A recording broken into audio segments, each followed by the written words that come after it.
Yo, check it out. What's the deal? This is Raekwon the Chef right here. INS the Rebel. Legendary Cappadonna. Word up. This is SBTV. Right now, we on FAQ. Fans asking questions. We getting ready to get it popping. Wu Tang, do you think your stage performances have evolved over the years? If so, do you think you need more stage breaks? Cap, hit in the head. All right, about the show and our stage performance, yes, I think over the years it has improved as opposed to when we used to come out, we were just a radical hip-hop, active use, black motivational freedom writers. And now, you know, we've come to mature and we're a little more organized. We come out a little more in unison. The way we stand on stage, we talk about the way we move, as far as us and how we approach the middle of the stage when each individual is holding the mic, how much ad-libs we do. We are definitely conscious and aware of these things. Nevertheless, sometimes it's not always easy for us to get it in motion. But a lot of times, like, we got pro stars like Meth and RZA who enlighten us with choreography, and we do, you know, steps. We have little moves occasionally here and there. We're not the best dancers in the world, but I know how to dance. I don't know what you're saying. But we got it. We rock out. You know what I mean? So I appreciate that concern. Keep your eyes open though, and if you got any pointers, give us some. What's the definition of the type of hip-hop you've been making on your new record? The type of hip-hop we making on the next record is pretty much like, you know, dark and lovely. It's hair relaxer. You know what I'm saying? We making that hair relaxer music for you, you know, because we about to blow your wig back in the wind like this, so you're going to need to fix your hairdo when we done, you know what I'm saying? And it's basically bully, barbarian, you know, like antagonist rap, you know what I'm saying? A lot of things are soft now in the game. A lot of pants is tight, you know, a lot of dudes is wearing pants tighter than they girls. We trying to bring back the authenticity of what it meant to whether you a B-boy, B-girl, you know what I'm saying, or you started out in the early form of beats and rhymes, you know what I'm saying? It's not a whole lot of packaging and a lot of colorfulness to it. It's so raw, you know what I mean? It's so raw, it's like hitting the table, going right up the nose, straight to the vein. That's what I think. You know, like I said, it's kind of soft in the game right now. You know, Wu Tang, we the bullies, so we gonna come through with that bully, move the crowd type of sound. You know what I'm saying? Like you said, you don't never know what to expect. But when you see it and you hear it, it's gonna hit you here. It's gonna hit you so hard you're gonna feel it. You know what I mean? And I think that's that hip hop that's missing right now.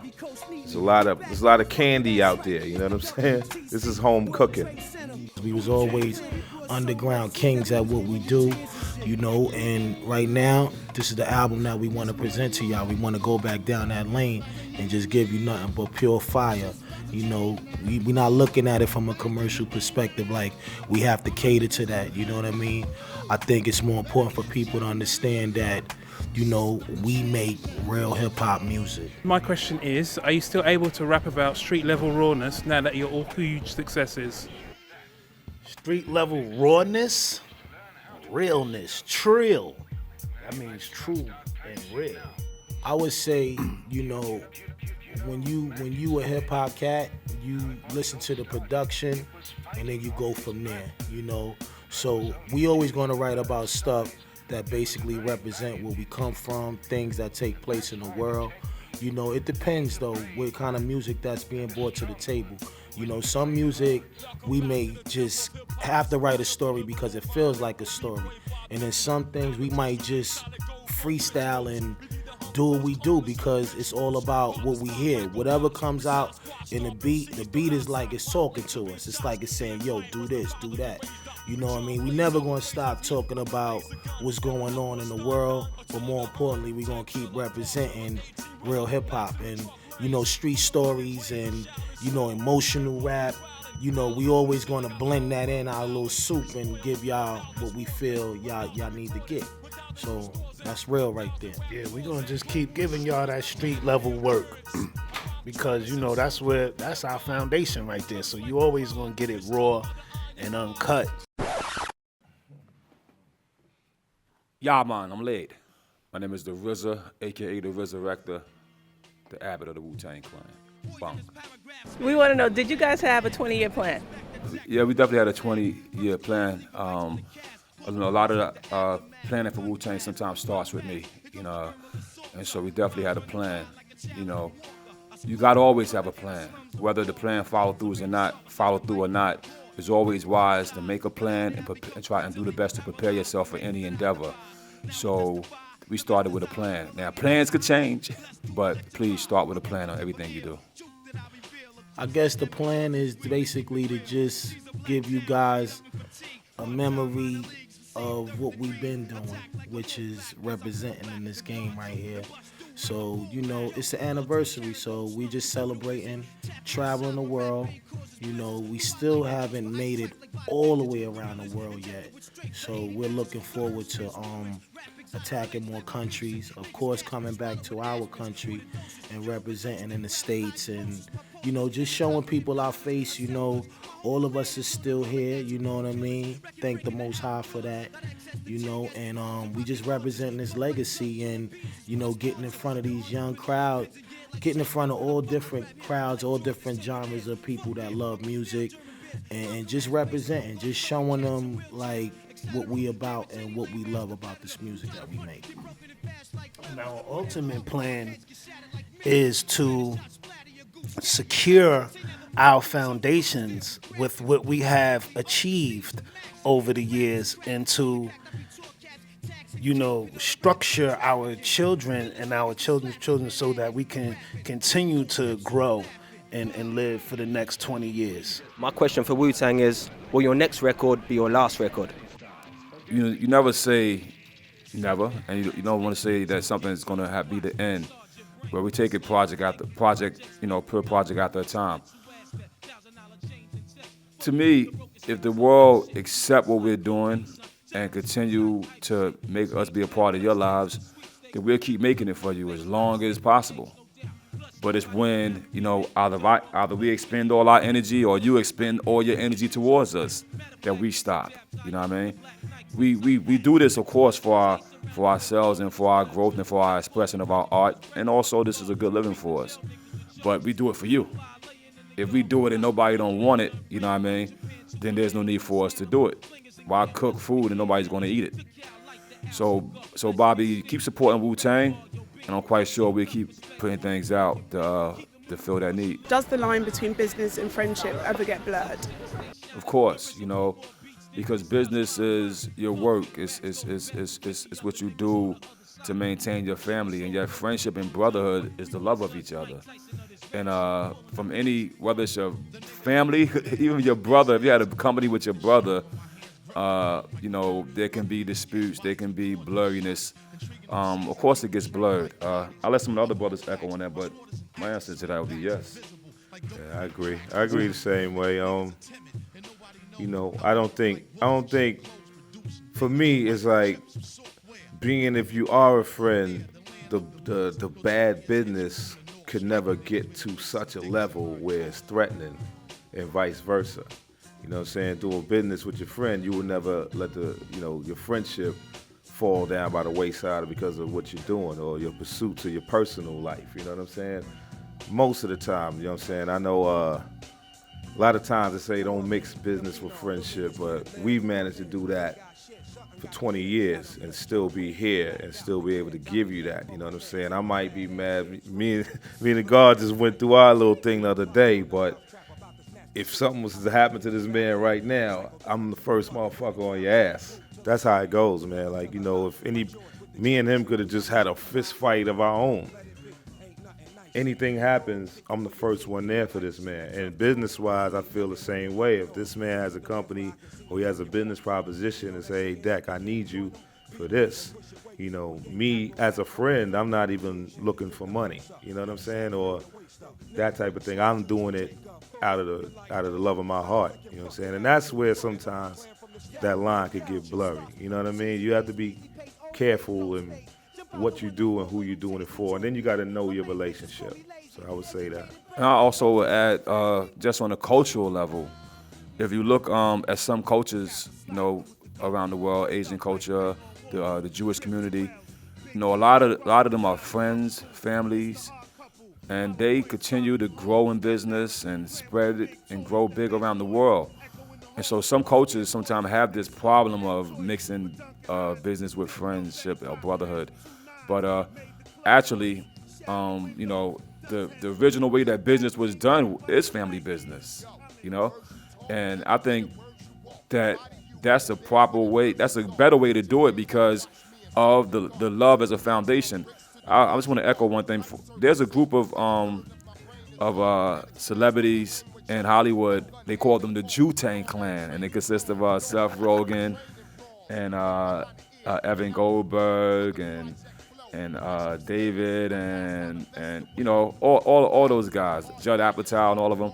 And these are guys that was friends, roommates that came out to a place from one part of the country to another part and stayed as roommates until one got a writing job, then the other one got a writing job, and then they got acting jobs, and they just continue to grow.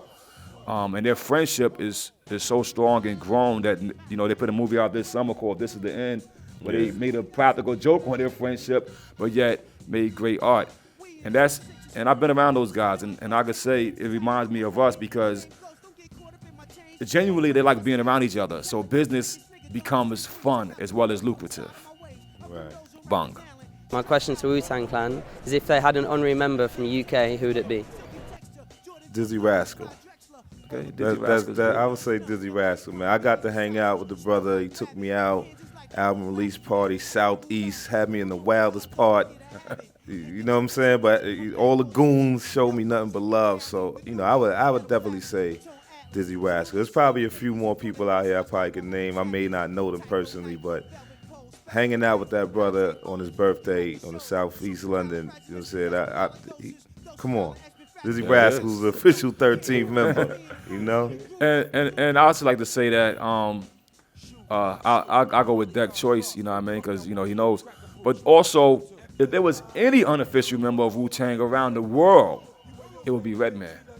You know what I mean? Yeah, for sure. And I just want to say that to the fans out there that, you know, Redman's like a definitely, you know, if he's not a brother, he's a cousin at least. You know what I mean? And to me, he's the you know, one of the artists out there that we definitely consider part of our family. The question I'd like to ask the Wu Tang Clan, one of the most successful contemporary hip hop performers, who influenced their music? Who are the artists they look to that inspired them to make stunning, dynamic hip hop music? You know, first of all, we believe in ourselves. Now, if I was to honestly say, you know, what inspired Wu-Tang, of course hip hop itself, but really a lot of our inspiration comes from each other. Yeah. You know, the Jizza is the one who inspired me to rhyme. I didn't learn to rhyme from other records or other guys. There's an old interview that Jizza did back when I think I was like 19 years old, and he had a record deal already. Yeah. And they asked him, where does this talent come from? And he was like, this is raw talent. You can't find it nowhere else. You know, so sometimes there comes a group of people, a group of talent. It's just like when rock and roll first started, or when Hendrix started putting the whammy pedals and things like that. Sometimes there's an originator of something, and it grows from there. And we're not the originators of hip hop itself, but this particular form and how we do it, and the sound and sonics of it, you actually won't find another. That we are the foundation of it. You know what I mean? So, and the inspiration comes from each other. It's like when you hear him do his thing, it inspires me to do my thing stronger. When Cappadonna was doing his thing in the hood with his mix, with his tape, you would put a tape out. When I have a tape come the next week, I put a tape out. You put a tape. You know what I mean? So our inspiration actually comes from each other, and I think that's what makes Wu-Tang also unique. Not only that, you know, just to add on to what Rizzo was saying, we ping pong off each other. You know, from back in the days, it's like, we grew up from a lot of each other and learned a lot from each other, but it was also other guys in our neighborhood that was nice. like I said before, we got the Force MDs who became the Force MCs, or the Force MCs who became the Force MDs out of Staten Island. Then we had, Milk and Giz is from Staten Island, K, and we used to see MC Light out there and all of them, but we was inspired just through local rap artists that was just nice. But also, we also loved the greatest that came up and that paved the way, like Rakim, Slick Rick, African Man, everybody. We gurus, man, and we just feel we glad to just be here, man, on top of this game. Yeah, man, they pretty much summed it up. But to me, I could say personally, to give you a first-hand account what they both said, I was one of them dudes that used to run around with his tape and his tape. Whether it was schooling brothers, lounging, you know what I'm saying? That's where my inspiration coming to want to rap came from, listening to RZA, the Jizza, and Cappadonna. Cap taught me how to freestyle. I'm going to throw that out there for y'all anyway, man. He said, you know what? Look in that mirror. That's the hardest opponent you're going to ever have to face. You know what I'm saying? And he taught me how to, when I freestyle, rhyme at yourself, as if you were seeing yourself coming at you. And that like takes away all the fear. Like, you might be like, damn, I can't beat him. But, if you see yourself, you know what I mean, it gives you that type of confidence. And that was like one of the illest lessons that I got. And besides Jizza telling me, even if you freestyle, write it in sentences. It'll sound. You know what I'm saying? And these are jewels that I got from these brothers. And Big Daddy Kane and all of them were out there doing their thing. But like I said, I would play their tapes around the way, and it got a bigger response than anybody that was signed already. You know what I mean? And that's just to add on to that. We have Superman ego, Superman stamina. All right, and being an MC actually is almost like a sportsman. That's why Wu Tang is a sports style. The goal of an MC is to destroy another MC. You know what I mean? So if you wasn't part of our crew, we wanted to eat you. We wanted to cut our first song to protect your neck. We want to chop your head off. You know what I mean? So even though we respect the greats and we know there was many people before us and there'll be many people after us, but we come with a certain Wu Tang Clan, certain kind of shogun, certain kind of ninja, certain kind of kung fu school there. You know what I mean? That aimed to be the best. And it was each one of us that kept sharpening that metal on each other's metal. One writer pointed out many years ago, he was like, why does when the next guy gets on the mic, he attacks it, then the next guy gets on, he attack it like on Protect Your Neck? Yeah. It's because he already said something crazy. So what I'm gonna do? Get up there and don't come with something crazier? You can't I gotta be the come filler. too. Yeah, you know what I mean? Filler, right? Yeah, You can't be track filler. So self-inspiration is a great tool to have. We want to thank all the fans out there for coming up with some good questions and asking us questions. If you got some more, we'll answer those in the future, yo. Wu Tang Alive, 20th anniversary. Bong bong, Wu Tang forever. That's right. And if you're in Brixton on Friday, come holler at your boys. Wu Tang, you're already. Wearing blue. File ladies to his hotel room. That's what's up. Bong Wu bong. Tang, y'all. Whoop. Subscribe to SBTV to keep updated on the latest releases and check out more of our videos below. Shimmy, shimmy, y'all, shimmy, yeah, shimmy, yeah. Give me the mic so I can take it away. Or for the natural charge, bon voyage. Yeah, from the home of the Dodgers, Brooklyn squad. Wu Tang killer hubbies on the swarm. Rain on your college ass, this so dumb. Well, you